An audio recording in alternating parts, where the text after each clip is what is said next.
Sir, तो मैंने 2021 में अपना BA LLB ऑनर्स कंप्लीट किया था Gujarat national law university Gandhinagar से। एंड सिंस देन मैं प्रिपेयर कर रही हूँ सिविल सर्विसेज के लिए। लास्ट ईयर मैंने Jammu and Kashmir civil services का एग्जामिनेशन क्वालिफाई किया था और साथ ही साथ मैं यूपीएससी की भी प्रिपरेशन कर रही थी। ये मेरा 3rd अटेम्प्ट था यूपीएससी में and I am very thankful.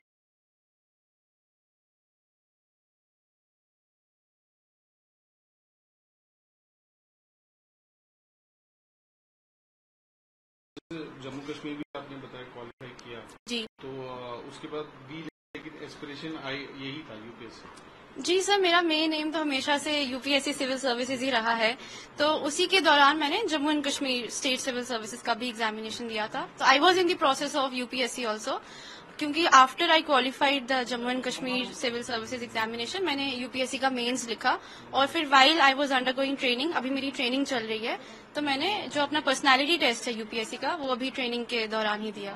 अच्छा। जी जी। तो जो लोग जो जम्मू कश्मीर में है उसमें कितना आपका आया था रैंक? सर, उसमें मेरा फर्स्ट रैंक था। अच्छा, उसमें भी आप टॉपर थे? जी सर, थैंकफुली।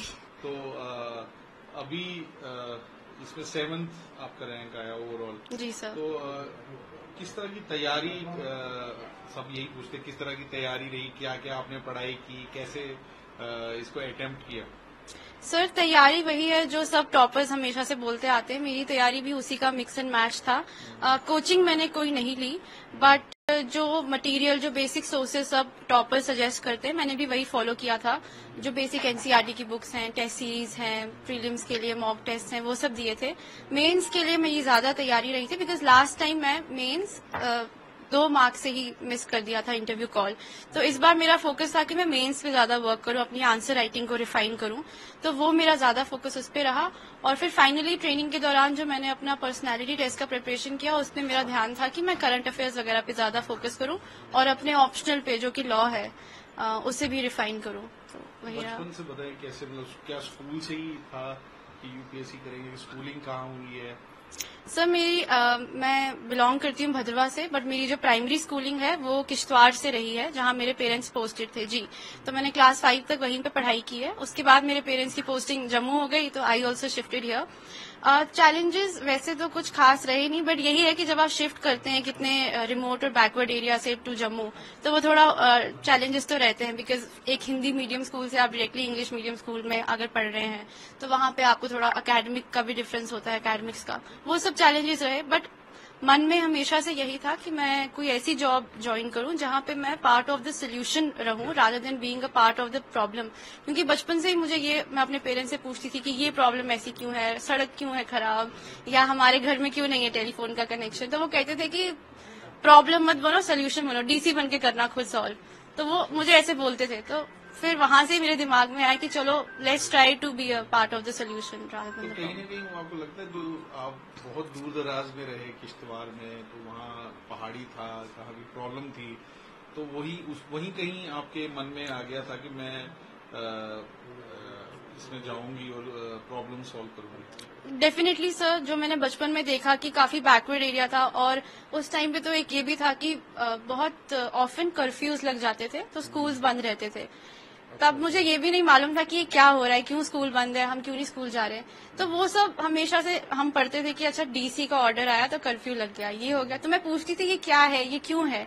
तब मेरे पेरेंट्स ने कहा कि ये हमारा जो सोल्यूशन प्रॉब्लम का जो है, या कोई भी इशू अगर रिजॉल्व करना है, तो you have to be a part of the executive.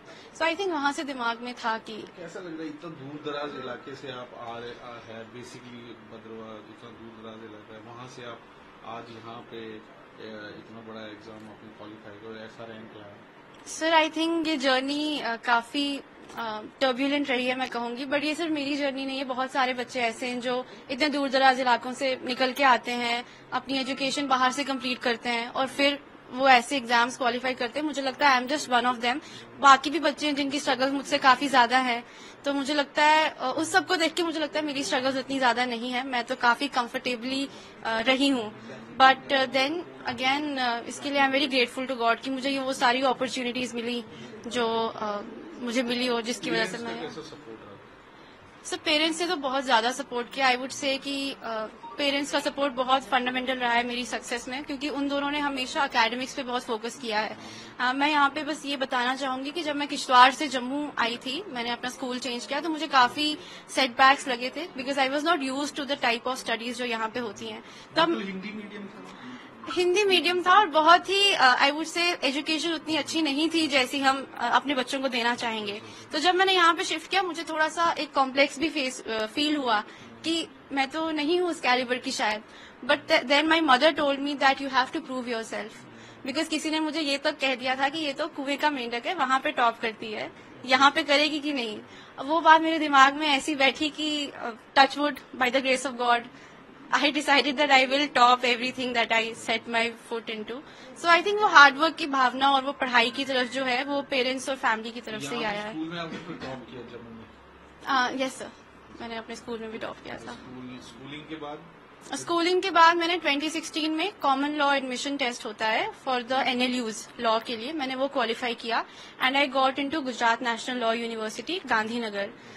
वहां पे मैंने 5 ईयर का BA LLB ऑनर्स किया और उसके बाद 2021 में I started my preparation for civil services. तो बिल्कुल कोई ट्यूशन या कोई होता है ना, इसमें काफी सारे जो हेल्प कोर्सेज होते हैं, कोचिंग होती है, वो कोई आपने नहीं ली? सर पर से मैंने कोई क्लासरूम कोचिंग नहीं ली, कोई फाउंडेशन कोर्स नहीं लिया। जो क्रैश कोर्सेज ऑनलाइन आते हैं मैंने वो 1-2 यूज किए थे, और जो टेस्ट सीरीज होती है मेंस की उनको मैंने यूज किया था फॉर माई लास्ट अटेम्प्ट और उनसे काफी हेल्प मिली। But I think apart from that जो टॉपर्स की टॉक्स अवेलेबल हैं ऑनलाइन फ्रीली, या जो क्लासेस फ्रीली अवेलेबल हैं यूट्यूब पे, जो मटेरियल ऑनलाइन अवेलेबल है, that is more than enough for anybody to crack the exam. तो मतलब जो इंटरनेट ने काफी हेल्प किया? Yes sir, I would say internet has been pivotal. Without internet connection नहीं हो पाता एग्जाम क्लियर। तो मतलब जो सोशल मीडिया में मतलब पढ़ के भी IAS में अच्छा आप कर सकते हैं, मतलब आपका कहना है? I think the key is to use internet and social media very wisely, because social media use नहीं करना है आपको, बस अपना जो रिसोर्सेज है वो लेने हैं वहां से। आपको खुद नहीं घुस जाना है सोशल मीडिया और उन सब इंटरेक्शंस में। You don't have to become a part of social media. तो मैंने वो सारे एप्स को यूज नहीं किया, इंस्टा, फेसबुक, वो सब तो नहीं, बट बाकी यूट्यूब, टेलीग्राम, ये सब एप्स जहां से स्टडी मटेरियल में ले सकती थी उनको मैंने यूज किया।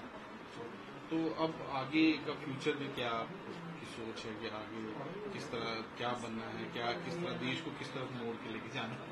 सर मुझे लगता है ये बहुत रिटोरिकल क्वेश्चन है कि हम देश को किस तरफ लेके जाएंगे। I think in our capacity हम जहां भी पोस्टेड हों, किसी छोटे से छोटे गांव में भी क्यों ना पोस्टेड हों, कंट्री के किसी भी पार्ट में क्यों ना पोस्टेड हों, वहां के लोगों की जिस भी तरीके से हेल्प कर सकें, ताकि अगर उस छोटे से एरिया में भी चेंज आ सके।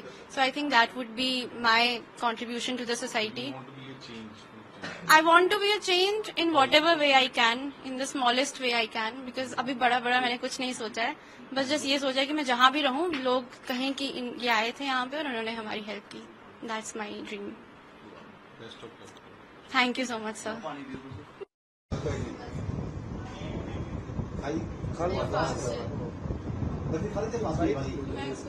नहीं आंटी को भी खिलाओ, कैमरे की तरफ देख के। कहाँ से आपका बोल? फास्ट हम सब का आप लोगों ने ये खिला दो। ये तो बादाम वगैरह इनको भी खिलाओ, बादाम वगैरह तो खाई सकते हैं।